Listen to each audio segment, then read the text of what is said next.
नमस्कार दोस्तों, आज की इस वीडियो में हम लोग एक ऐसे मेंटल मॉडल के बारे में बात करने जा रहे हैं जो हमारे डिसीजंस लेने में बहुत हेल्प कर सकता है। जैसे कि हम लोगों ने यहाँ पिछले कुछ वीडियोस में मेंटल मॉडल्स की स्टडी की। इस वीडियो में हम लोग जो ऐसे मेंटल मॉडल की स्टडी करेंगे जिसका नाम है सर्वाइवरशिप बायस। तो आज बात करेंगे कि सर्वाइवरशिप बायस होता क्या है और ये कैसे काम करता है। तो सबसे पहले मैं आपको एक एग्जांपल देना चाहूँगा। जब वर्ल्ड वॉर 2 का टाइम था, जब अमेरिकन एलाइज़ जाते थे जर्मनी के ऊपर बॉम्बिंग करने, तो उनके जो कुछ फाइटर प्लेन्स थे, उनमें से सब कुछ नहीं आ पाते थे और कुछ आ जाते थे। और जो आ जाते थे उनमें साइंटिस्ट ऑब्जर्व करते थे कि उनके जो विंग्स और टेल्स पोर्शन है उनमें बुलेट्स होल हैं। यानी कि वो जर्मन लोग जब फायर करते थे तो उनके जो फाइटर जेट्स हैं उनके विंग्स टेल्स पूरे बॉडी में बुलेट्स आके लगती थी। तो उसी चक्कर में कुछ आ पाते थे, कुछ नहीं आ पाते थे। तो लोगों ने डिसाइड किया यार इनके विंग्स और टेल्स पे होल है, यानी कि इनके विंग्स और टेल्स पर आर्मर की प्लेटिंग कर दिया जाए, ताकि जब वो जर्मन लोग बुलेट्स फायर करे तो हमारे इंजन्स हमारे डैमेज मतलब हमारे प्लेन्स डैमेज ना हो और हमारे पायलट सेफली आ सके। पर वहीं उनकी टीम में एक ऐसा मैथमेटिशियन फिजिशियन था जिसने बोला, अरे सुनो, देखो, ये जो प्लेन्स आ गए हैं इनके विंग्स और टेल्स में लगे फिर भी ये आ गए हैं। इसका मतलब विंग्स और टेल में बुलेट लगती है तो चल जाता है, लेकिन वहीं इंजन जो इसका क्रिटिकल पार्ट है, अगर उस पे बुलेट लगा तो वो आ ही नहीं पाया। तो इसका मतलब हमें आर्मर प्लेटिंग विंग्स और टेल्स पे नहीं, हमें आर्मर प्लेटिंग देनी पड़ेगी इंजन और फ्यूल टैंक पे। क्योंकि देखिए, जो एविएशन से जुड़े हुए लोग हैं उनको पता होता है कि जो फाइटर जेट होता है, जो कम प्लेन होता है, वो सर्टेन वेट को कैरी कर सकता है। अगर और फिर उसके साथ आर्म्स एंड अम्यूनिशंस लेके जाएगा, मतलब वो अपनी सर्टेन वेट को कैरी करता है। अगर जो हमारा एयरक्राफ्ट है उसी का वेट बहुत ज़्यादा हो गया तो भले से उसको कोई फायर करके डाउन ना कर सके, लेकिन फिर वो ये एम्यूनेशंस वगैरह नहीं ले जा पाएगा, क्योंकि वो फिर किसी काम का भी नहीं रहेगा। तो जब से उस मैथमेटिशियन की बात एयरफोर्स वालों ने इम्प्लीमेंट किया है, तो उनकी जो कैजुअलिटीज थी वो ड्रास्टिकली कम हुई।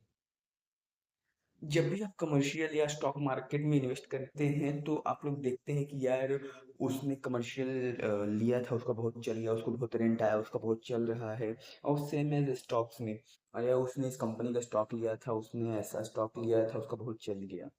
पर हम लोग ये कंसीडर करना भूल जाते हैं कि न जाने कितने लोगों ने कमर्शियल में इन्वेस्ट किया था, तो 100 में से कितने लोग चल पाए, कितने लोग नहीं चल पाए। सेम स्टॉक्स में भी अगर 100 लोगों ने अलग अलग डिफरेंट डिफरेंट स्टॉक्स में लगाए थे, उसमें से दो चार लोगों ने अच्छा कर लिया, तो हम लोग को वही माइंड में रहता है।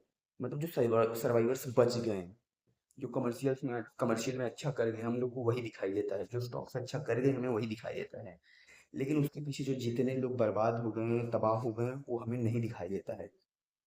तो हमें याद रखना है कि हमें कभी भी सर्वाइवरशिप बायस के ऊपर डिसीजन नहीं लेना है। हमें कोई भी डिसीजन लेने से पहले सिर्फ जो सर्वाइवर्स हैं, जो अच्छा कर गए, सिर्फ उनके बारे में नहीं कंसिडर करना है। हमें जो अच्छा नहीं कर पाए उनको भी कंसिडर करना है, क्योंकि अगर हम लोग उनको कंसिडर करेंगे तभी कि हमें हॉलिस्टिक व्यू दिखाई देगा वो पर्टिकुलर डिसीजन का।